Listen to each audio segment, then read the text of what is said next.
the world changes soon. Can get a doobie on a plane, but there's Uzis in our schools. Every dude who touched a boob or a booty getting me too. What you expect from the kids who went to Hooters after school? We're all triggered and defensive. We're all racist and we're sexist. We all grew up watching South Park. How are we offended? Now being fat is beautiful. Name a thing that you can't do. Jumping jacks, run a mile, live past 42.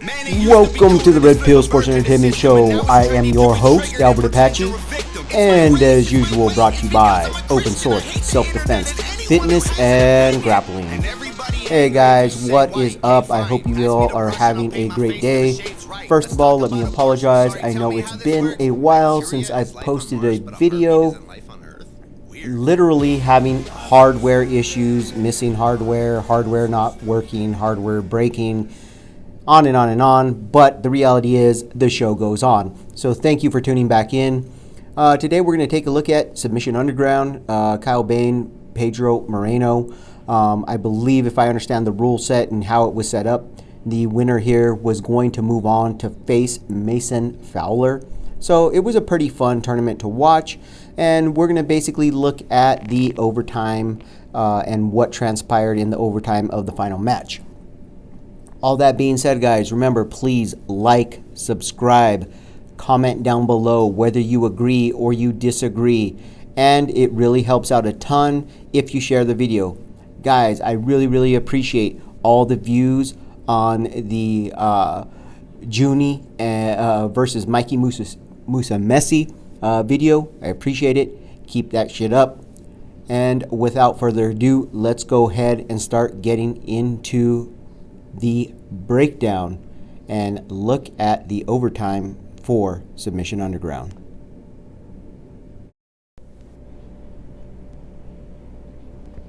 Hey, what is up, Jiu-Jitsu brethren? We're going to go ahead and start breaking down the end of, or the overtime portion of the final match of Submission Underground, Kyle Boehm versus Pedro Moreno. So essentially what I wanted to get into is I wanted to look at the overtime. We'll have a quick discussion at the end of the video about the rule set, and the I believe they were competing under the EBI rule set. So before we do, let's go ahead and go here, and the reason why we're going to discuss the rule set is as followed. So here we're going to see that Pedro decides that he wants the spider web, and as he gets into the spider web, notice that instead of the typical rear naked choke grip, Kyle actually puts on what I like to call the rhino horn. He puts his right hand up onto his head, and essentially he already has a wedge and a frame in place over, or under, Pedro's right leg. Now, as I understood it, this was not a legal way to start out. I thought he had to start from the more classic rear naked choke grip, where his right hand could not be on his head and it had to be over on his left bicep. Now, maybe I am not well versed enough in the EBI rule set. Maybe somebody can explain it to me or point to me where in the rule set it says that this is okay. I personally don't believe that this makes the spider web not as effective as a position as an attack. If this is allowed, I think Pedro would have been much better served by just essentially resetting and say, no, I'll just go ahead and take the back. And the reason why is, if you allow somebody, I can only speak for myself, if I'm able to get this rhino horn position, like I like to call it, as far as escaping an armbar, I'm probably somewhere between a quarter to 1/3 of the way already escaped from the bad position. And so I feel like it's a little bit of a cheat, if you will, to start from this position and say that it's the same thing as, you know, or similar to escaping hooks and seatbelt position. But let's go ahead and continue to watch. So you see Pedro, he's complaining. He seems to tell the ref, and the ref seems to say that he has to have it. Now, the other part of this, again, this is something that maybe somebody that's more well versed with the EBI rule set can talk to me about. Notice here that Pedro is going to want to drive his right foot, his right heel to the mat in order to keep Kyle pinned, his shoulder blades pinned to the mat. And the ref essentially seems to indicate that this is not okay and that he has to cross his feet.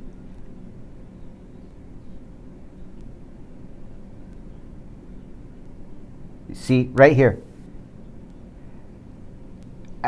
I have a hard time believing this is part of the rule set. I really have to believe that this ref is not understanding the rule set or not understanding the position, because I don't understand how at all this is an advantage for the attacker, or how this is even an attack position. This isn't even close to a finish position. His legs are crossed, meaning that when he tries to pull down, it's going to generate an outward force on his knees, not a downward force on his knee. Therefore, this is not going to help him keep Kyle at all pinned to the mat. It doesn't allow him easy shifting to his left, to Pedro's left, in order to grab a hold of, let's say, Kyle's leg to gain a better angle. It actually adds more motion for Pedro to finish. So I just felt like, again, don't want to take anything away from Kyle, because if you're not aware, Kyle did end up winning this match in overtime. That being said, I really felt like we didn't get to see the best of Pedro, because I felt like maybe this ref was not well versed enough, or maybe Pedro wasn't well versed enough in what the EBI rule set was, because it seemed to be a lot of confusion about what was legal or illegal, or what the spider web position was supposed to be. But let's continue to watch and go through the rest of this portion. So there, bam, Kyle rolls over.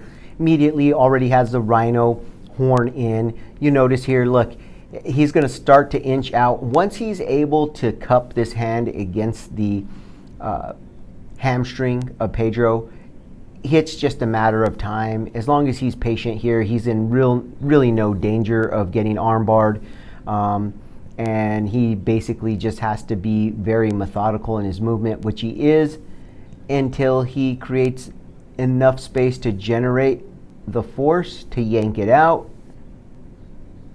Gets his knee up in there. Now his knee is prying inside the leg. And it won't be long now. Bam, and he's out. So right there, guys, I really think that essentially Pedro was able to get to the position he needed to, or excuse me, Kyle was able to get the position he needed to. And I personally don't think that that was the best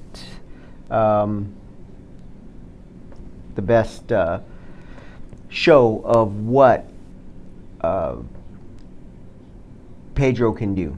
So I really feel bad for the guy. I really feel like maybe there was some miscommunication about what was going on in that particular exchange. Now we're going to come and we're going to take a look at the last. I'm not going to go through the entire time that Kyle was riding the back of Pedro, because I just feel like the really meaty part is at the very end, the finish that Kyle gets. So let's take a look at it. Okay, so here we go. Alrighty. So at this point, Kyle has a seat belt, and he has a body triangle, and he's shimmied off just a bit to Pedro's right side. You see him start to hook the leg. Now this is where I feel like a lot of the detail, the sneakiness comes in. So he buries that hand and he gets a really deep grip. Elbow across the chin. Look at this positioning here. This is a very good positioning. If you're not aware, if you have a good rear naked choke and you understand the mechanics of a rear naked choke, you can definitely finish the choke with the chin down. Okay, because if you understand, you're not trying to crush the windpipe with a rear naked choke per se. you're trying to cut off the arteries on either side of the head, and if your choke mechanics are good, you can still do that with the chin down. But I want to talk about how he finishes this choke and gets this finish here. It was very sneaky, a really cool, tricky way of getting the finish. I think he was starting to realize that he wasn't going to get the finish in a traditional sense. Pedro was doing a very good job here of defending. And so here, as he's starting to peel the arm, look at what Kyle does here. Kyle stops here. Boom. Let's come back just a bit. Right here, he sneaks away his right hand. And he almost I believe he actually baits Pedro here into believing he's about to escape. And he slides his left shoulder to the mat. Boom. So I believe Pedro thinks, I'm going to get out, and look what he does. He lifts his head. He lifts his head and he drives his head to the mat. I believe he did this because he thought he was just about to escape and he was going to drive his shoulder blades to the mat. The problem is that Kyle's choking arm is still around his neck and he has not cleared either his shoulder or his elbow across Kyle's center line. So he's still in danger here. Technically, Kyle is still attacking from the back. So right here, let's come back just a little bit and check it out. Kyle has that deep, deep grip. He slides his right arm. Let's go back, boom. Slides his right arm out of the way. He has that deep grip and gripping the back shoulder blade. He allows Pedro to feel just a little bit like he's out of danger. And Pedro drives his head to the mat. As he does this, look, Kyle's already sliding that left hand into place. He's about to grab a gable grip here. Boom. And because he lifted his chin, look what happens. Look what happens here. And because of the body lock, right? He has the body lock. And because Pedro was not able to slide his shoulder and his elbow across the center line of Kyle, he is in immediate danger. Look where the forces are going to be. As he hips into the choke, as he tightens this gable grip, boom, and there it is. There's the finish. There's the choke, guys. This was nasty. Very nasty choke. Amazing finish by Kyle Boehm. I don't know what to say, guys. This was super sneaky. It was super tricky. Really a great understanding of what his opponent would do when presented with an escape opportunity. It was a brilliant tactical move here. I was very, very impressed with his performance in overtime. It was amazing. Now, quickly, I want to get a little bit of discussion about the EBI rule set. Again, I'm not going to go through the entire 5-minute match, but quickly let me sum it up. Kyle Boehm pulls guard, and Pedro tried to pass. Moreno tried to pass from his feet, somewhat like with a real effort for about 2.5 minutes, and then kind of decided that passing was maybe not a great idea, and they burnt some time, and then that was it. So it was a pretty boring 5-minute match, to be honest. It really was not really intriguing. That being said, what I do not like, and I still do not like about the EBI rule set, is the fact that you're rewarded with an attack position, whether you're talking spider web or whether you're taking the back. You're rewarded with an attack position, a finish position, even if you did nothing to actually achieve that position in the entire match. Boehm never swept. He never got a takedown. He never got any of those things, right? He never got any of those things that you would think would dictate, well, yeah, he got to the back. And the problem is that you're getting now opponents, you're getting athletes now that are specifically training backpack position, right? Training escaping the back, training escaping spider web, training attacking spider web, and that's specifically what they're doing. And so they go into these EBI matches essentially wasting time for 5 minutes in order to get to overtime and hope that their specific training is better than the other guy's specific training. I just don't like it.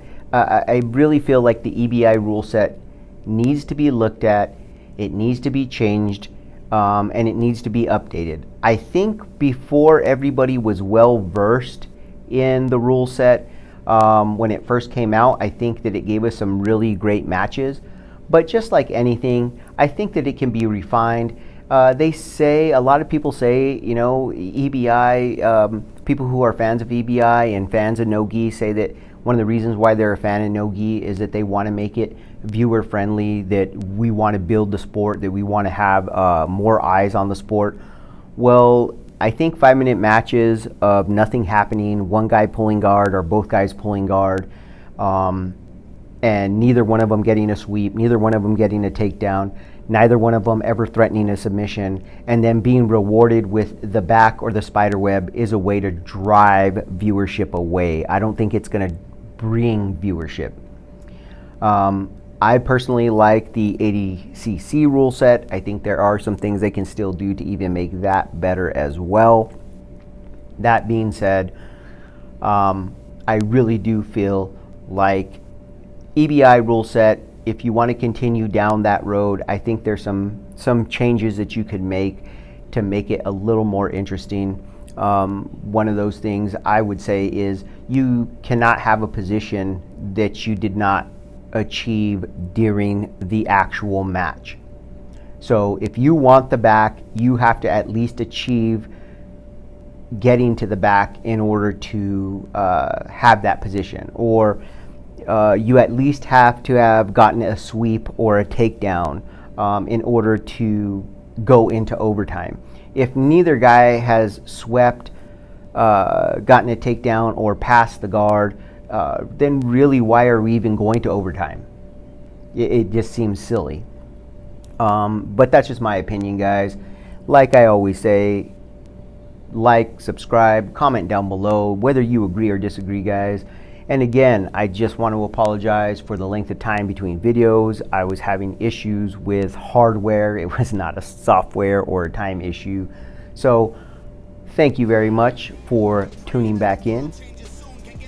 And as usual, remember, be practical, be purposeful, get fit with a purpose, guys. We're all racist and we're sexist. We all grew up watching South Park. How are we offended? Now being fat is beautiful. Name a thing that you can't do. Jumping jacks, run a mile, live past 42. Man, it used to be cool to just flip a bird to the system, and now it's trendy to be triggered and pretend you're a victim. It's my race, it's my weight, it's because I'm a Christian. I hate the internet and anyone who has an opinion. And everybody angry if you say white. Okay, fine. Pass me the brush and I'll paint my face to the shades right. Let's talk about abortion. Sorry, tell me how this works. Bacteria is life on Mars, but a heartbeat isn't life on Earth? Weird. People are so stupid.